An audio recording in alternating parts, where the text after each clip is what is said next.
Hello दोस्त, स्वागत है आपका अपने प्यारे से चैनल CS बेस्ट नॉलेज में। आज मैं आपको बताने वाला हूँ फिजिक्स क्लास 12th की मोस्ट इम्पॉर्टेंट टॉपिक जो आपके एग्ज़ाम से हर साल लगभग पूछा जाता है। जैसे कि आप ओम का नियम है या फिर ओम का परपथी नियम क्या है, अनओमी परिपथ क्या है, ओमी परिपथ क्या है, ओम का जो है प्रतिरोध का संयोजन क्या है, संयोजन किस तरह से होता है, कितने प्रकार से संयोजन होते हैं, कैसे कैसे होते हैं, आज सब हम इसी सब टॉपिक के बारे में हम चर्चा करने वाले हैं। तो आइए सबसे पहले हम लोग जानेंगे कि इस टॉपिक में हमें सबसे पहले क्या जानना है, ओम का नियम। सबसे पहले हम सीखेंगे ओम का नियम, क्योंकि प्रतिरोध के बारे में हमें ओम से ही पता चला। ठीक है, तो चलिए उसके पहले आप जो है चैनल पर यदि नए हो तो आप चैनल को सब्सक्राइब कर लीजिए। ठीक है, चलिए देखिए, आप हेडिंग लगाएंगे ओम का नियम, ओम का नियम, ओम का नियम। देखिए ओम का नियम क्या है। देखिए ओम एक जो है फ्रांसीसी वैज्ञानिक थे। ठीक है, ओम जो है फ्रांसीसी वैज्ञानिक थे और उन्होंने ये बताया था कि जैसे देखो, यदि कोई परिपथ है, ये क्या है, ये कोई परिपथ है। ठीक, इस परिपथ में धारा आई प्रवाहित हो रही है। ओके, उसके बाद में ओम ने बस इस पर थोड़ी सी केवल चर्चा की थी। उन्होंने क्या बताया था, ओम ने अपने नियम में क्या बताया था। देखिए इस परिपथ में उत्पन्न विभव, इस परिपथ के सिरों पर, इस परिपथ के सिरों पर उत्पन्न विभवांतर, इस परिपथ के सिरों पर उत्पन्न विभवांतर इस परिपथ में प्रवाहित धारा के अनुक्रमानुपाती होता है। यानी इस परिपथ के सिरों के बीच का विभवांतर यदि V हो तो इसमें प्रवाहित धारा अगर I है तो ये दोनों एक दूसरे के अनुक्रमानुपाती होते हैं। बस यही ओम का नियम है। यही बात ओम ने अपने नियम में बताया था कि किसी परिपथ में प्रवाहित जो धारा है वह इस परिपथ के सिरों के बीच उत्पन्न विभवांतर के अनुक्रमानुपाती होता है। यही ओम का नियम है। यानी अनुक्रमानुपाती होने का मतलब क्या है, बात को समझिए। जैसे विभव और आई मतलब धारा, ये दोनों अनुक्रमानुपाती का मतलब ये है, जैसे इस परिपथ में धारा बह रही है, ठीक है ना, तो इस परिपथ में जब धारा बह रही है तो जैसे जैसे विभव का मान बढ़ेगा वैसे धारा का मान धीरे धीरे बढ़ेगा। जैसे विभव का मान धीरे धीरे घटेगा उसी तरह से धारा का भी मान जो है धीरे धीरे घटेगा। अनुक्रमानुपाती का मतलब ये होता है, विभव ज़्यादा तो धारा ज़्यादा, विभव कम तो धारा कम। ये होता है ओम का नियम। ठीक, यहाँ पर आप लिखेंगे कैसे, देखिए आप नोट करिए। यहाँ पे जो ओम ने बताया था अपने नियम में, किसी परिपथ में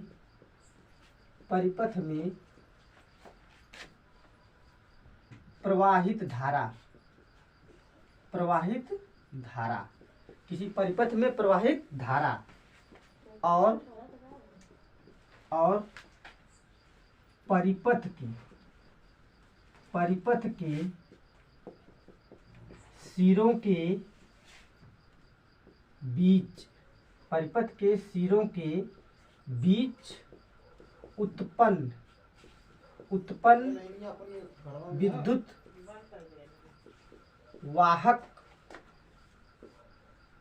बल यानी V के अनुक्रमानुपाती होता है,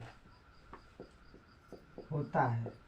यानी ये चीज देखिए, V डायरेक्टली प्रोपोर्शन I, यही ओम का नियम है।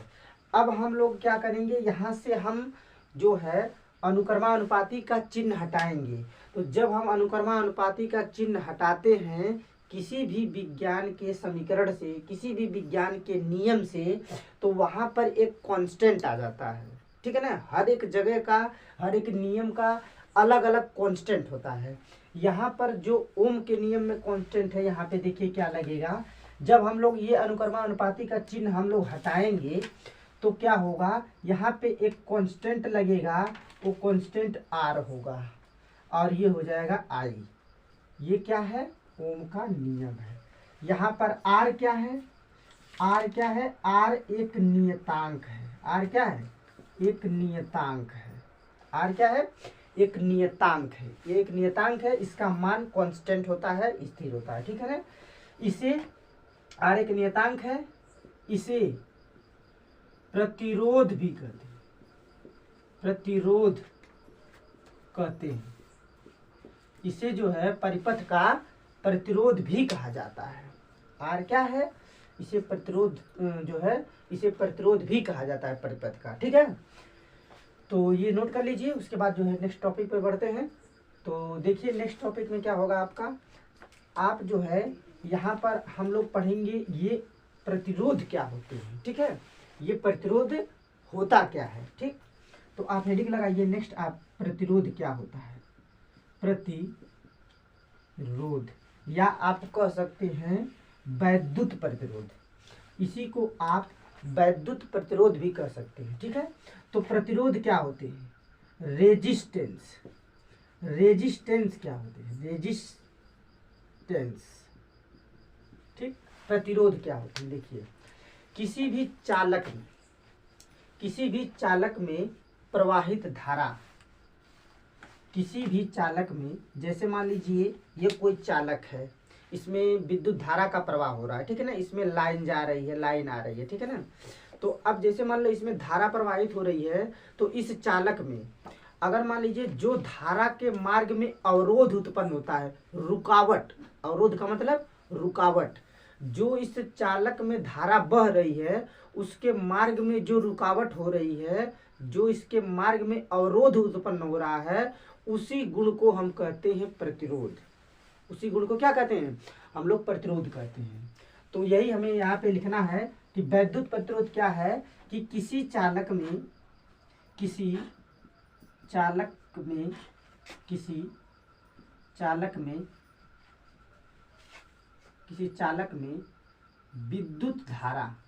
विद्युत धारा के मार्ग में उत्पन्न अवरोध को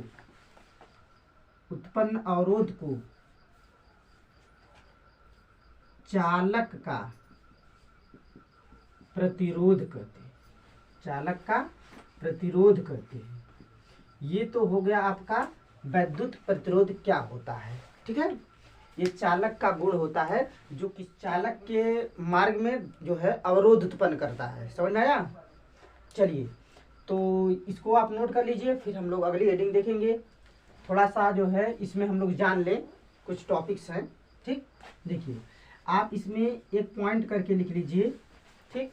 प्रतिरोध को किस चीज से दिखाया जाता है, पहली बात तो यहाँ पे आप नोट करेंगे, इसे कैपिटल आर से प्रदर्शित करते हैं,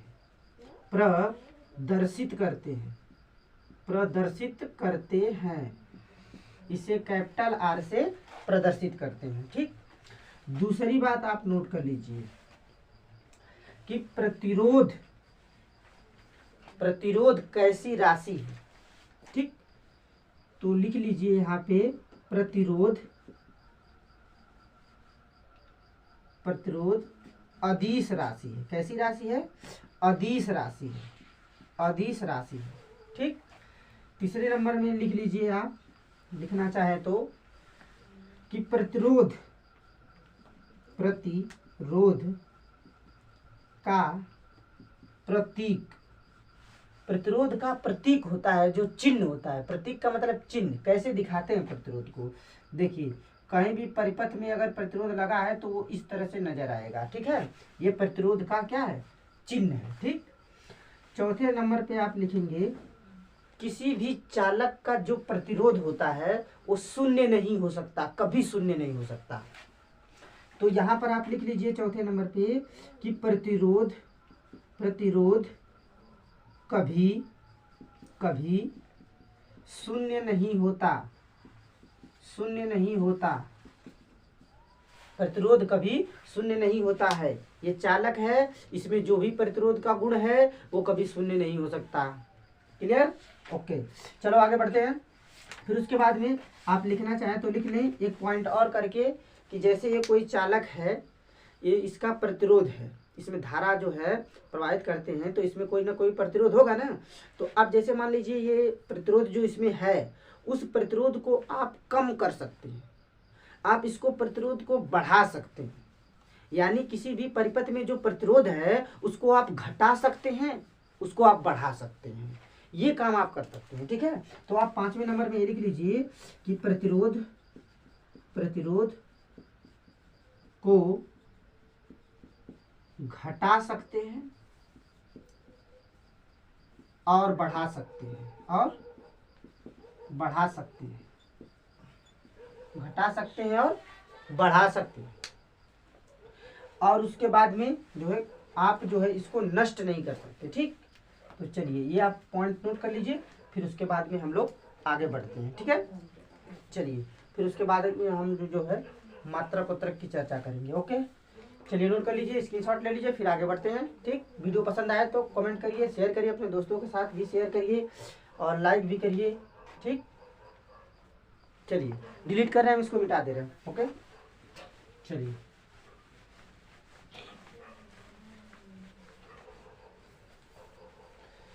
अब हम लोग पढ़ेंगे प्रतिरोध का मात्रक। अब हम लोग क्या पढ़ेंगे? प्रतिरोध का मात्रक।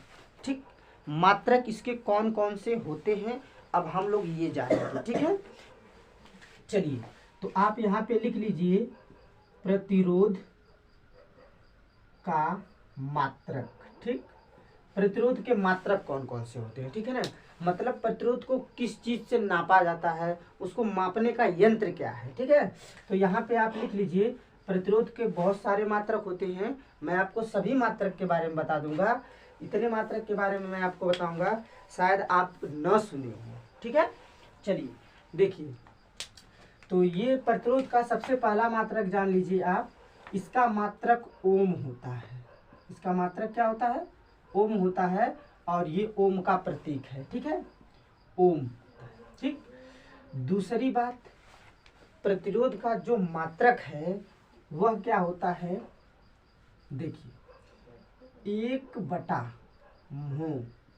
MHO, या इसको आप कह सकते हैं म्हो का इनवर्स। ठीक, दूसरा मात्रक है 1/साइमन, इसको आप 1/साइमन भी इसका मात्रक होता है प्रतिरोध का। ठीक है, या फिर आप इसको ऐसे लिख सकते हैं साइमन इनवर्स। ठीक है, चलिए उसके बाद में एक मात्रक और लिख लीजिए आप, इसका बहुत महत्वपूर्ण मात्रक है। आपने यहाँ पर देख रखा है, यहाँ पे क्या दिखाई दे रहा है आपको? यहाँ पर आपको दिखाई देगा V = IR। ठीक, यहाँ से अगर आप R बराबर करें तो ये V/I होगा। क्या होगा? V/I हो जाएगा। तो यहाँ पे ऊपर क्या है? विभवांतर, नीचे क्या है? धारा। विभवांतर का मात्रक वोल्ट।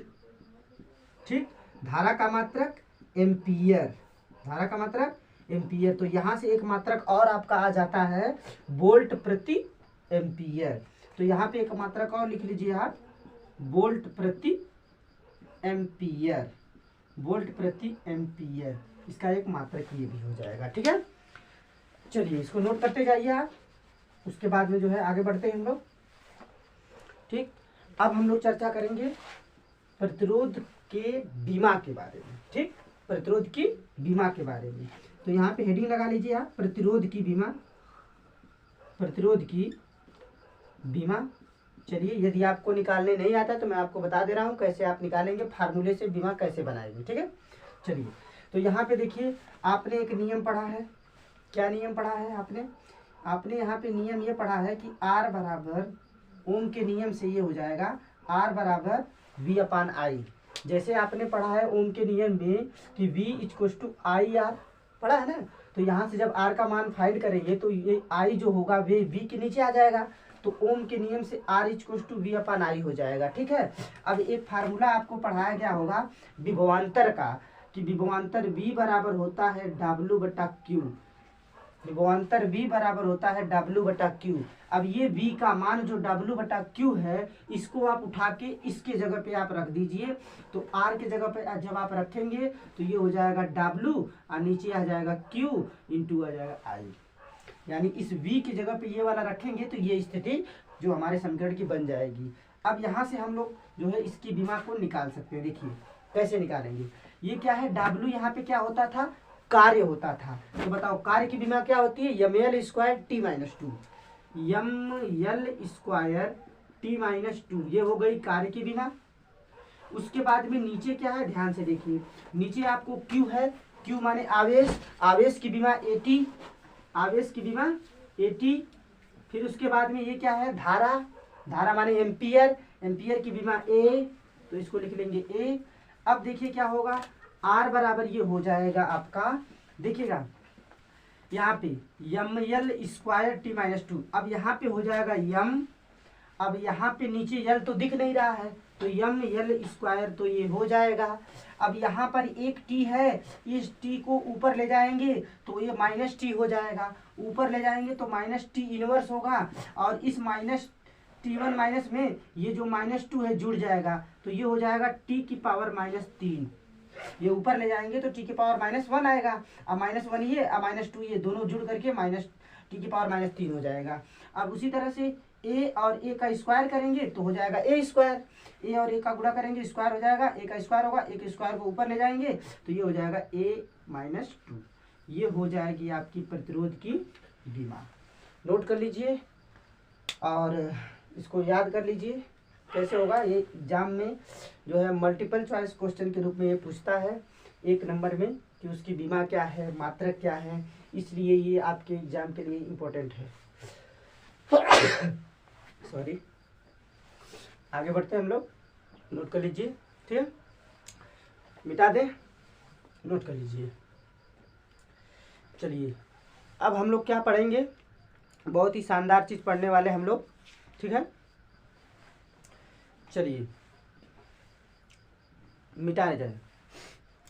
अब हम लोग पढ़ेंगे बहुत महत्वपूर्ण चीज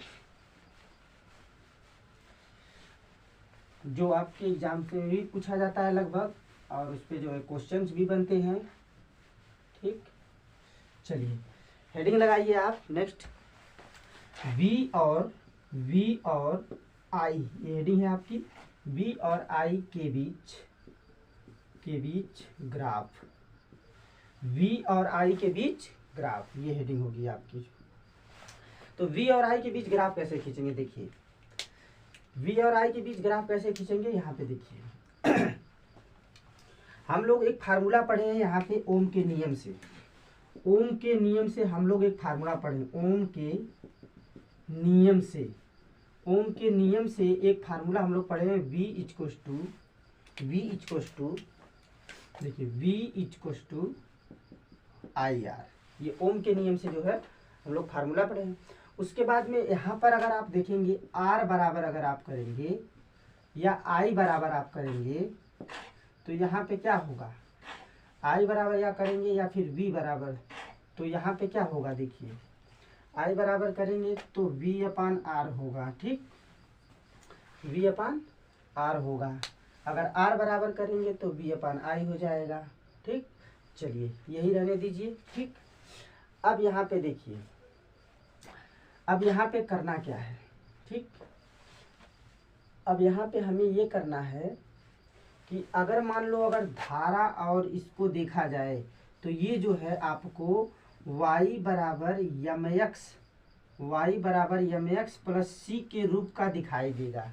ये जो समीकरण बना है ये वाला समीकरण आपका y बराबर mx प्लस c के रूप का दिखाई दे रहा है, के रूप का है। मैं लिख दे रहा हूँ यहाँ पे, आप भी लिख लीजिए, के रूप का है, के रूप का दिखाई दे रहा है। तो इस रूप से जब आप तुलना करेंगे तो बताइए ये y की जगह पे क्या आ रहा है, y की जगह पे क्या, सॉरी y की जगह पे क्या आ रहा है I, और यहाँ पे x की जगह पे क्या आ रहा है v, x की जगह पे क्या आ रहा है v, और यहाँ पे m की जगह पे क्या आ रहा है 1/r आ जा रहा है, ठीक है।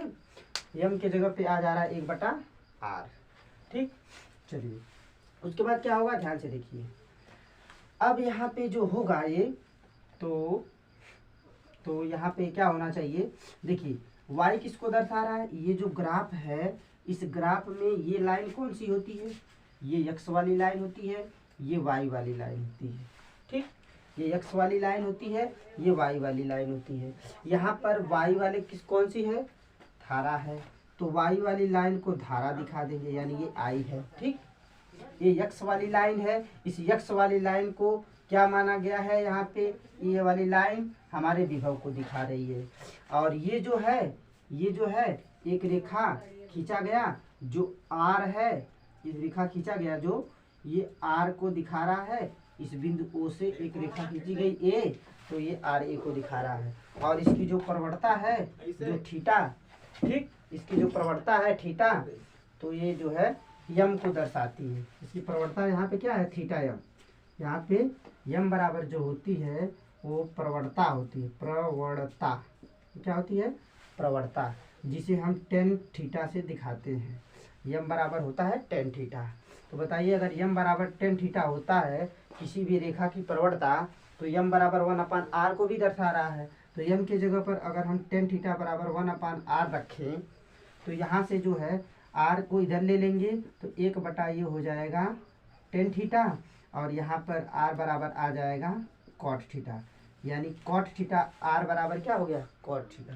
ये आपका एक फार्मूला बन गया, इसको आप नोट कर लीजिए। वीडियो पसंद आए तो अपने दोस्तों के साथ शेयर जरूर करें, ठीक है, रुकना नहीं चाहिए, फैला दीजिए दम। आगे बढ़ते हैं हम लोग नेक्स्ट टॉपिक पर। ठीक, अब हम लोग पढ़ेंगे मोस्ट इम्पोर्टेंट टॉपिक, जिसमें बहुत बच्चों को कंफ्यूज होता है, प्रतिरोधों का संयोजन। किस तरह से प्रतिरोध को जोड़ा जाए कि प्रतिरोध का जो तुल्य प्रतिरोध है वह कम काम करे, किस तरह से जोड़ा जाए कि प्रतिरोधों का जो तुल्य प्रतिरोध है वह ज़्यादा काम करे। ठीक, तो ये हम लोग अब सीखेंगे, ठीक है। इसको स्क्रीनशॉट लिए आगे आगे बढ़ते हैं हम लोग, ठीक है। ओके, मिटा दें, ठीक। चलिए अब आप हेडिंग लगाइए, बहुत ही मोस्ट इम्पोर्टेंट है। इसमें बहुत लोगों को कंफ्यूज रहता है किस तरह से हम लोग डेरिवेशन करें, किस तरह से फार्मूला लिखें, कैसे सवाल लगाएं, ठीक है। हम लोग करेंगे अब प्रतिरोधों का संयोजन। क्या करेंगे, प्रतिरोध का संयोजन माने प्रतिरोध को जोड़ना। ये हेडिंग का नाम है प्रतिरोध को जोड़ना। 2 प्रतिरोध हैं, 3 प्रतिरोध हैं, 4 प्रतिरोध हैं, तो कैसे जोड़ेंगे कि वो प्रतिरोध ज़्यादा होगा, कम होगा, ये सब हम लोग सीखने वाले हैं, ठीक है। तो प्रतिरोधों के संयोजन में देखिए, प्रतिरोधों का संयोजन हम लोग 2 तरह से करते हैं, ठीक। एक तो हम लोग करते हैं प्रतिरोधों का जो संयोजन है वो प्रतिरोध का क्या कहलाता है, प्रतिरोध का श्रेणी क्रम संयोजन, प्रतिरोध का श्रेणी क्रम संयोजन होता है। और दूसरा वाला एक जो होता है आपका प्रतिरोध का समांतर क्रम संयोजन। कौन सा, समांतर क्रम संयोजन। ये दोनों संयोजन के बारे में हमें पढ़ना है, ठीक है। अब हम लोग इसके बारे में जानेंगे, श्रेणी क्रम संयोजन में क्या क्या होता है, किस तरह से धारा होती है, किस तरह से विभव होते हैं, ये सभी चीजें पढ़ेंगे। और फिर उसके बाद में हम लोग समांतर क्रम संयोजन पढ़ेंगे, ठीक है। चलिए, तो आप इसमें से हेडिंग लगाएंगे प्रतिरोधों का श्रेणी क्रम संयोजन, ठीक, प्रतिरोधों का श्रेणी क्रम संयोजन। तो हम लोग इसी से शुरू करेंगे, फिर उसके बाद समांतर क्रम पढ़ेंगे, ठीक। तो आप क्या जाने कि प्रतिरोध का संयोजन 2 तरह से होता है, श्रेणी क्रम संयोजन और समांतर क्रम संयोजन। अब हम लोग पढ़ने जा रहे हैं प्रतिरोधों का श्रेणी क्रम संयोजन। क्या होता है प्रतिरोधों का श्रेणी क्रम संयोजन? सबसे पहले बात हमारी इसी पर चर्चा होगी कि क्या होता है प्रतिरोधों का श्रेणी क्रम संयोजन। श्रेणी क्रम संयोजन में क्या होते हैं, कब श्रेणी संयोजन होता है? देखिए, जब आपके पास कई प्रतिरोध हों, जैसे मान लीजिए ये हमारे पास में 2-3 प्रतिरोध हैं, ठीक है। इन दोनों प्रतिरोध को हमें श्रेणी क्रम में जोड़ना है, ठीक। इन दोनों प्रतिरोधों को क्या करना है श्रेणी क्रम में जोड़ना है। तो अगर मान लीजिए ये प्रतिरोध और ये प्रतिरोध, दोनों के सिरों को हम मिला के जोड़े, ऐसे देख रहे हो कैसे, दोनों के सिरों को अगर हम मिला के जोड़े ऐसे, तो इन दोनों प्रतिरोधों के संयोजन को श्रेणी क्रम संयोजन कहते हैं। यानी जब दो या दो से अधिक प्रतिरोध को हम उसके सिरों को मिलाकर जोड़ते हैं तो उस प्रकार का जो संयोजन होता है प्रतिरोध का श्रेणी क्रम संयोजन कहलाता है। तो आप यहाँ पे मैं लिख दे रहा हूं, आप नोट कर लीजिए। जब दो या दो से अधिक प्रतिरोधों का संयोजन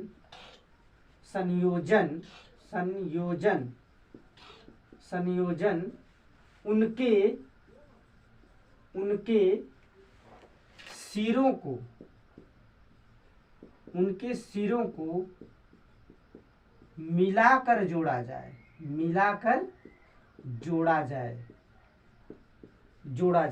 उनके सिरों को मिला के जोड़ा जाए तो इस प्रकार का संयोजन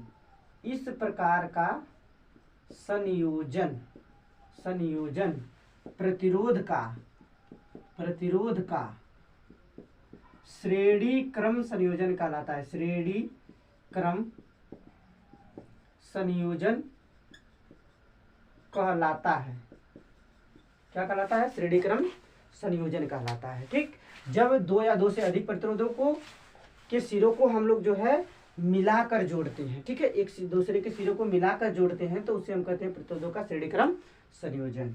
चलिए देखते हैं क्या होते हैं। जैसे देखिए हमारे पास में हमने माना, अब हम लोग यहाँ पे डेरिवेशन करेंगे। ठीक, थोड़ा सा छोटा डेरिवेशन है, आपको डरने की जरूरत नहीं है, छोटा सा डेरिवेशन है, हो जाएगा आराम से, प्यार से हो जाएगा। ठीक है, देखिए हमारे पास में जैसे हमने माना हमारे पास प्रतिरोध हैं, 3 प्रतिरोध हैं। ठीक, और तीनों के सिरे को एक दूसरे को मिलाकर जोड़ा गया है। तीनों के सिरों को एक दूसरे से मिलाकर जोड़ा गया है। किसी एक विद्युत परिपथ के बाह्य प्रतिरोध के साथ जोड़ा गया है। बाह्य प्रतिरोध रहने दीजिए, बाह्य प्रतिरोध की ये होगा R1, ये हो जाएगा R2 और ये होगा आपका R3। ठीक है, और ये हो जाएगा प्लस टर्मिनल, ये हो जाएगा माइनस टर्मिनल। इसको जो है V वोल्ट की बैटरी से जोड़ दिया गया है। ठीक है, चलिए, और इसमें प्रवाहित धारा जो है I है। इसमें प्रवाहित धारा क्या है? I है। तो देखिए डेरिवेशन के लिए मोस्ट इम्पोर्टेंट चीज क्या है? डेरिवेशन के लिए मोस्ट इम्पोर्टेंट चीज क्या है? बात को समझिए। डेरिवेशन के लिए मोस्ट इम्पोर्टेंट क्या है? इसमें जो है प्रतिरोध के श्रेणी क्रम संयोजन में जो धारा होती है, धारा समान होती है, लेकिन उन प्रतिरोधों के सिरों का विभवांतर अलग अलग होता है। बस डेरिवेशन के लिए यही मोस्ट इम्पोर्टेंट है कि श्रेणी क्रम संयोजन में जो धारा है, जो इसमें प्रवाहित, ये जो धारा है, ये जो प्रवाहित धारा हो रही है, तो ये धारा सेम होगी। धारा क्या होगी? सेम होगी। धारा क्या होगी? सेम होगी, क्योंकि सभी प्रतिरोधों से होकर के एक ही धारा तो जा रही है। यहाँ से जो धारा उत्पन्न हुई, देखिए वही धारा जा रही है यहाँ पे, वही धारा यहाँ पे, वही धारा यहाँ पे। इसलिए इन तीनों प्रतिरोधों में धारा सेम होगी, यानी समान होगी, लेकिन इन प्रतिरोधों के सिरों का जो विभवांतर होगा वह अलग अलग होगा। धारा सेम होगी पर विभवांतर अलग अलग होगा। तो हम लोग मान लेते हैं इस प्रतिरोध के सिरों का विभवांतर V1 है और इस प्रतिरोध के सिरों का विभवांतर V2 है और इस प्रतिरोध के सिरों का विभवांतर V3 है। ये हमने मान लिया है। ठीक है, ये हमने मान लिया है। तो आप इसमें जो है चित्र बनाएंगे सुंदर सा, उसके बाद में आप थोड़ा सा लिखेंगे इसमें माना होना वाला। कैसे लिखेंगे मैं बता दे रहा हूँ आपको। सबसे पहले आप लिखेंगे कि माना 3 प्रतिरोध R1, R2, R3 श्रेणी क्रम में जुड़े हैं, जिसको एक बाह्य बैटरी से जिसका जो है वोल्टेज V है को जोड़ दिया गया है। प्रतिरोध के सिरों का विभवांतर V1, V2 व V3 है। परिपथ में प्रवाहित धारा I है। इतना आप लिख देंगे, उसके बाद में आप स्टार्ट करेंगे। तो आइए देखिए हम लोग कैसे करते हैं। हमें पता है कि धारा समान है, विभवांतर लेकिन अलग अलग है तीनों का। चलिए, तो हम लोग एक चीज पढ़े हैं, ओम का नियम। हम लोग क्या पढ़े हैं? ओम का नियम। ओम का नियम। तो ओम का नियम में आपने क्या पढ़ा है? ओम के नियम में आपने ये पढ़ा है कि R बराबर V बराबर आई आर। V बराबर आई आर पढ़ा है ना? V बराबर आई आर। तो अब इसके आधार पे क्या होगा देखो। अब हम लोग करेंगे इस तरह से। अगर मान लो इस वाले प्रतिरोध की बात करें, R1 वाले प्रतिरोध की बात करें, तो बताओ R1 के लिए क्या होगा? V1 होगा। अब बराबर यहाँ पे I माने धारा, धारा तो वही बह रही है, तो यहाँ पे धारा हो जाएगी I और प्रतिरोध कौन सा होगा? R1 हो जाएगा। ठीक, समीकरण नंबर 1 मान लेंगे। उसी तरह से बताइए इस प्रतिरोध के सिरों का विभवांतर V2 है, तो ये हो जाएगा V2 बराबर, धारा तो वही है, जो धारा यहाँ से बह रही है वही धारा इसमें बह रही है, वही धारा इसमें बह रही है, तो धारा वही रहेगी। प्रतिरोध कौन होगा? R2 हो जाएगा। ये होगा समीकरण नंबर 2। उसके बाद में ये वाला प्रतिरोध के सिरों का विभवांतर V3 है, तो ये हो जाएगा V3 बराबर, धारा वही बह रही है तो धारा वही रहेगी। अब यहाँ पे प्रतिरोध कौन सा लेना है? तो इसको R3 लेना है। समीकरण नंबर 3 हो जाएगा आपका। अब क्या करेंगे हम लोग? यहाँ पे लिखेंगे समीकरण 1 व समीकरण 2 और समीकरण 3 और समीकरण 3 को क्या करेंगे हम लोग? जोड़ देंगे। लेकिन किस नियम से? देखिए, विभव के नियम से।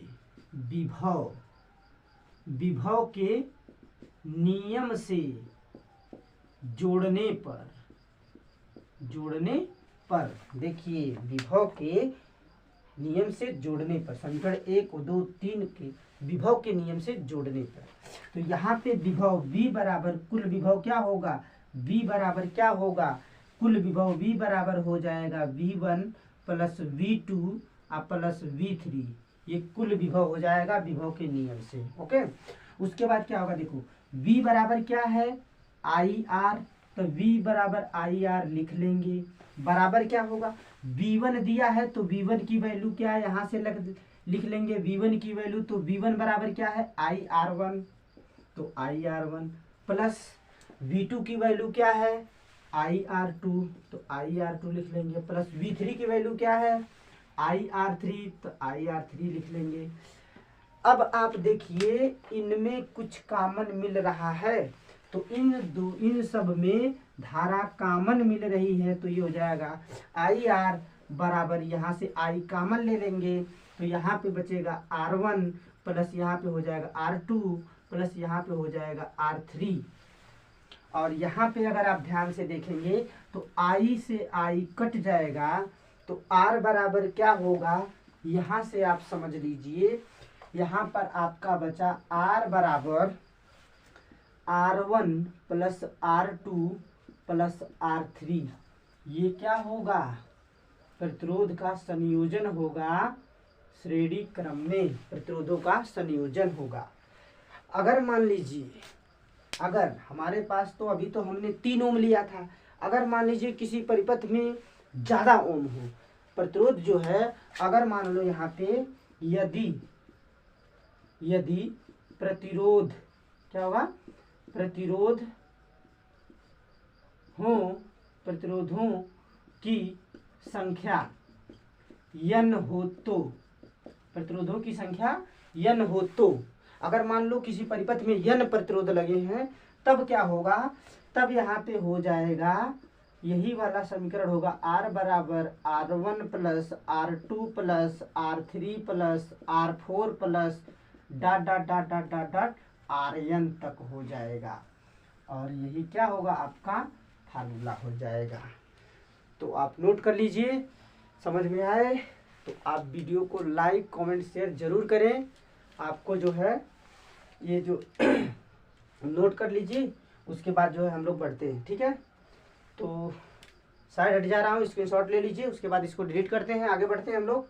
स्क्रीनशॉट ले लीजिए, ले लिए, चलिए ठीक है, मिटा दे रहे हैं। ठीक, अब हम लोग पढ़ेंगे, नेक्स्ट हेडिंग होगी जो आपकी, वो हम लोग पढ़ेंगे इसका दूसरा वाला टॉपिक जो होगा प्रतिरोध का समांतर क्रम संयोजन। क्या होगा?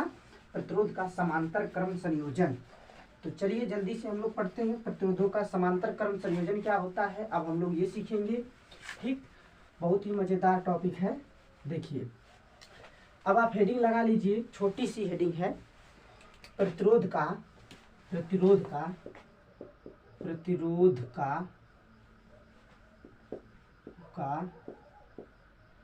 समांतर क्रम संयोजन। प्रतिरोधों का समांतर क्रम संयोजन क्या होता है? प्रतिरोधों का समांतर क्रम संयोजन। ठीक, चलिए, तो समांतर क्रम संयोजन में क्या होता है, ध्यान से हम लोग देखेंगे। देखिए, जब हमारे पास कई प्रतिरोध हों, हमारे पास एक से ज़्यादा प्रतिरोध हों, ठीक है, तो उन, जैसे मान लीजिए हमारे पास प्रतिरोध हैं, अगर इन प्रतिरोधों को जब हम लोग मतलब इन दोनों प्रतिरोधों के सिरों को हम मिलाकर जोड़ रहे थे तो श्रेणी क्रम हो रहा था। अब हमें इन दोनों प्रतिरोधों के सिरों को मिलाकर नहीं जोड़ा जाएगा, यानी इन दोनों प्रतिरोधों को सिरों को अलग अलग करके जोड़ा जाएगा। जैसे इस तरह से देखो, इसका सिरा इधर है, इसका वाला सिरा इधर है, और ये जो नीचे वाला प्रतिरोध है इसका सिरा इधर है और इसका सिरा इधर है, यानी दोनों प्रतिरोधों का सिरा अलग अलग है। तो जब दो प्रतिरोधों का दो या दो से अधिक प्रतिरोधों के सिरों को अलग अलग करके जोड़ा जाए तो उस प्रकार के संयोजन को प्रतिरोध का समांतर क्रम संयोजन कहते हैं। क्या कहते हैं? समांतर क्रम संयोजन। मैं यहाँ पे लिख दे रहा हूँ, आप नोट कर लीजिए। ठीक है, चलिए, तो यहाँ पर जो होगा, दो या दो से अधिक प्रतिरोध, दो या दो से अधिक प्रतिरोधों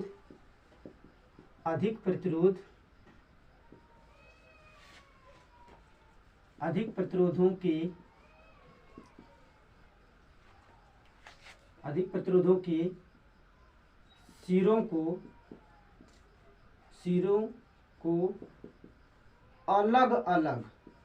अलग अलग करके जोड़ा जाए, अलग अलग करके जोड़ा जाए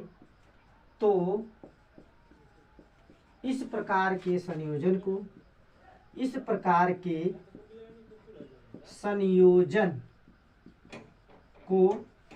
इस प्रकार के संयोजन को प्रतिरोध का समांतर क्रम संयोजन कहते हैं।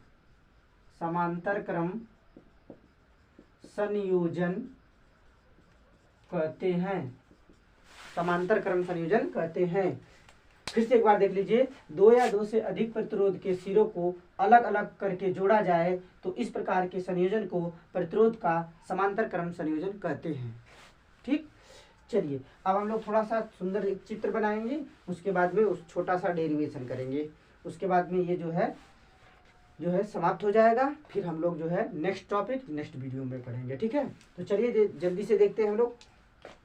तो यहाँ पे हम लोग देखिए क्या करेंगे चित्र में। सबसे पहले देखिए, हम लोग यहाँ पे 3 प्रतिरोध लेंगे, मानेंगे हम लोग, माना 3 प्रतिरोध। देखिए, माना 3 प्रतिरोध, हमारे पास में एक प्रतिरोध है R1 और एक प्रतिरोध है ये एक प्रतिरोध है R2 और एक प्रतिरोध हमने माना, एक प्रतिरोध है R3, ये क्या है? R3 है। ठीक, यहाँ से देखिए R3। ठीक, ये तीनों प्रतिरोध हो गए। अब ये तीनों प्रतिरोधों को हम लोग क्या करेंगे? एक बाह्य परिपथ से जोड़ देंगे। देखिए, ये बाह्य परिपथ से हम लोग इसको जोड़ देंगे। ठीक, बाह्य परिपथ से इसको हम लोग जोड़ देंगे। एक बड़ी सी बैटरी लगा करके हम लोग जो है इसमें जोड़ देंगे। ये प्लस टर्मिनल होगा, ये माइनस टर्मिनल होगा, यहाँ से धारा प्रवाहित होगी, ठीक। और ये धारा आएगी, इसमें जो धारा बहेगी वो I1 धारा होगी, इसमें I2 होगी, नो सॉरी, इसमें I2 हो जाएगी, ठीक। और इसमें जो होगी वो I3 हो जाएगी, ठीक है। देखिए ये है I1, ये है I2, ये है I3, ठीक है। तो आप इस तरह से चित्र बनाएंगे। उसके बाद थोड़ा सा मानने वाला लिखेंगे। क्या लिखेंगे आप, मैं आपको बता दे रहा हूँ कि लिखेंगे माना 3 प्रतिरोध, माना 3 प्रतिरोध जिनके सिरों को अलग अलग करके समांतर क्रम में जोड़ा गया है, को एक जो है बाह्य बैटरी से, जिसका जो है 20 वोल्ट की बैटरी से जोड़ दिया गया है, 20 वोल्ट की बैटरी से जोड़ दिया गया है। आप एक चीज और मान लेंगे, माना प्रतिरोध के सिरों का विभवांतर V है, प्रतिरोध के सिरों का विभवांतर V है। अब आपके दिमाग में एक क्वेश्चन आ रहा होगा, एक क्वेश्चन ये आ रहा होगा कि सर जी तो उसमें विभव तो आपने अलग अलग लिया था, यहाँ पे क्यों आपने सेम लिया है? तो यही तो डेरिवेशन का मुख्य कारण है। देखिए जब प्रतिरोध को हम लोग समांतर क्रम में जोड़ते हैं, कैसे? समांतर क्रम में जब प्रतिरोध जुड़ेगा, तो प्रतिरोध जब समांतर क्रम में जुड़ता है तो वहां पर जो विभव होता है, विभव समान होता है, और जो धारा होती है, कौन सी धारा, अलग अलग होती है, अलग अलग, देखिए अलग अलग होती है। यही जो है आपको याद रखना है, ठीक है। ठीक, जब समांतर क्रम में प्रतिरोध को जोड़ा जाता है तो विभव समान और धारा अलग अलग होती है। देखिए यहाँ से धारा गई, यहाँ से धारा जो गई है I, यहाँ से I1 हो गई, यहाँ से I2 हो गई, यहाँ से I3 हो गई, तीनों धाराएं अलग अलग हो गई। यहाँ से यही धारा बन रही है, देखो I1 बन गई, यहाँ पे I2 चली गई, यहाँ पे I3 चली गई, तो धारा तीनों में देखिए अलग अलग हो गई। लेकिन इन प्रतिरोधों के सिरों का जो विभवांतर होगा V सेम होगा, जितना विभव इसका होगा उतना विभव इसका होगा, उतना ही विभव इसका होगा। जो समांतर क्रम संयोजन में विभव समान होता है और धारा अलग अलग होती है, ठीक है। चलिए उसके बाद हम लोग क्या करेंगे, देखिए अब हम लोग करेंगे डेरिवेशन। यहाँ से देखिए डेरिवेशन करेंगे, छोटा सा है डेरिवेशन, घबराएंगे नहीं आप, ठीक है, 2 मिनट में हो जाएगा। चलिए तो यहाँ पे हम लोग क्या करेंगे, देखिए आपने पढ़ा होगा एक नियम, ओम का नियम, ओम का नियम, ओम का नियम, ठीक। ओम का नियम में आपने क्या पढ़ा है, V बराबर आई आर, V बराबर आई आर। अब बताइए V बराबर आई आर अगर है तो यहाँ पर जो होगा I बराबर अगर हम लोग निकाले तो बोलो V अपान आर होगा या नहीं होगा? यहाँ से अगर हम I का मान निकाले तो V अपान आर होगा। चलिए ठीक है, होगा। अब देखिए हम लोग क्या करेंगे, ये I बराबर V अपान आर है, तो बताओ अगर इस I की जगह पे हम लोग I1 ले लें तो बताओ यहाँ पे V अपान R1 होगा कि नहीं होगा? I1 धारा R1 में बह रही है तो R1 हो जाएगा, ओके। फिर यहाँ पे हो जाएगा I2 बराबर क्या होगा, धारा I2 में कौन सा होगा, विभव कितना है, विभव V है, धारा प्रतिरोध कितना है, R2 है। अब तीसरे वाले परिपथ में ध्यान से दीजिए, I3 धारा बह रही है, इसमें I3 बह रही है, विभव कितना है, तो विभव कहेंगे V है, और इसमें प्रतिरोध जो लगा हुआ है, यहाँ पे मैं लिख दूं तीसरा प्रतिरोध, यहाँ पे जो प्रतिरोध लगा हुआ है वो R3 है, ठीक। इसको मानेंगे समीकरण 1, ये समीकरण नंबर 2 और ये समीकरण नंबर 3। अब हम लोग क्या करेंगे, ध्यान से देखिए, यहाँ से अब हम लोग लिखेंगे यहाँ पे धारा के नियम से, धारा के नियम से देखिए धारा परिपथ में, परिपथ में प्रवाहित कुल धारा, परिपथ में प्रवाहित कुल धारा। तो बताओ कुल धारा कितनी है, I बराबर I1 plus I2 plus I3, है ना। चलिए देखिए, तो अब यहाँ पे हो गया ये कुल धारा हो गई, ठीक। कुल धारा का मतलब कुल कितनी धारा हो रही, तो कुल धारा कितना बह रही थी, आई बह रही थी कुल धारा, है देखो कुल धारा आई बह रही है। और कुल धारा जो है आई गई जब यहाँ पे, तो आई यहीं से ना बट गया, यही जो धारा कुल है यही कुल धारा ना बट रही है, I1 I2 I3 में बट रही है।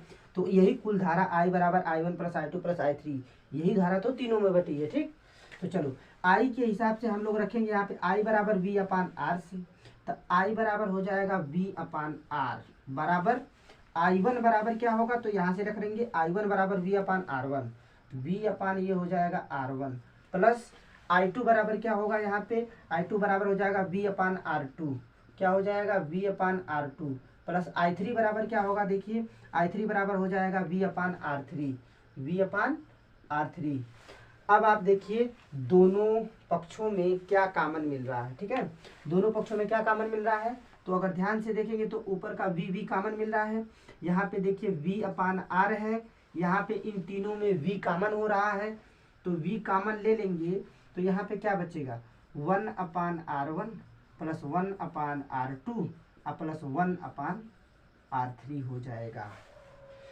अब विभव देखो, विभव ये वाला कट गया, यहाँ पे क्या बचा है, यहाँ से देखो यहाँ पे बचा हुआ है 1/R बराबर 1/R1 plus 1/R2 plus 1/R3, यही क्या होगा प्रतिरोध का समांतर क्रम संयोजन होगा। 1/R बराबर 1/R1 plus 1/R2 plus 1/R3, और ये जो R होगा ये प्रतिरोधों का तुल्य प्रतिरोध कहलाएगा। ये जो R है ये सभी प्रतिरोधों का तुल्य प्रतिरोध कहलाता है, ठीक। चलिए अब थोड़ा सा आप जो है यहाँ पे एक नोट पॉइंट करके आप लिख लीजिए, मैं आपको बता दे रहा हूँ आपके एग्जाम के लिए बहुत इम्पोर्टेंट है, 1 नंबर में ये पूछा जाता है हर साल लगभग, ठीक है। आपके लिए बहुत मोस्ट इम्पोर्टेंट है, जिसे हम कहते हैं ओमी परिपथ या अनओमी परिपथ, ठीक। तो यहाँ पे मैं लिखवा दे रहा हूँ वह परिपथ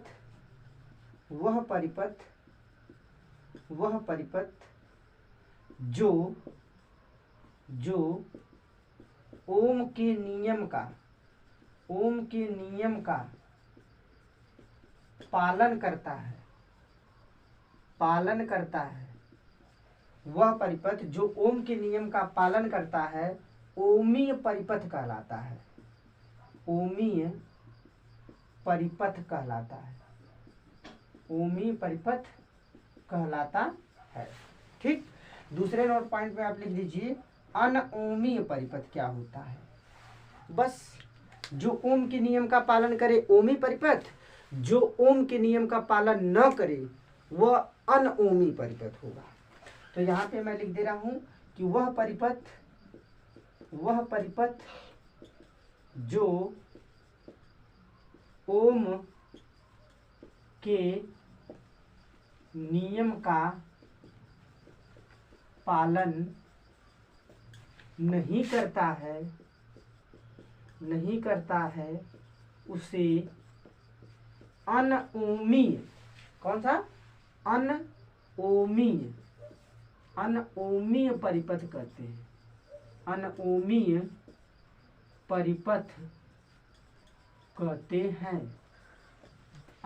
परिपथ कहते हैं, ठीक है।